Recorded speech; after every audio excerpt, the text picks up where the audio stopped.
Bible says, wept when we remember Zion. I want to be very critical of the writer. It is so imperative, so indicative, so compulsory, so mandatory, and so important that we do not point ourselves backward as opposed to always looking steady and forward. Because the writer now is looking back when God blessed. The writer is looking back when God encouraged. The writer is looking back when God strengthened. The writer is looking back in a season when everything was good, when everything was sound, when everything was all together.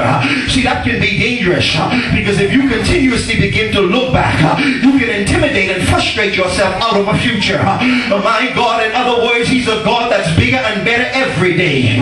See, sometimes what we do is we place a limitation on a measuring stick predicated on what we experienced in the past. Somebody told me that John Davis Sr., he was a bad mama jammer, and they said, well, Apostle Johnson, do you got the juice to do it? I said, well, I'm glad I never met him, because now I ain't got to make no comparison. I'm Apostle Johnson, and I'm going to do my part, I'm going to play my role, and I'm going to allow God to squeeze everything out of me. See, my brothers and my sisters, anytime you begin to look back, remember Lot's wife. She looked back and it intimidated her. And a result of her intimidation, it caused biological death. It caused her to become inorganic. In other words, there's some things when you begin to look back, the enemy would choke, the enemy would squash, the enemy would begin to kill. I hear some people right around me, and they keep talking about the past.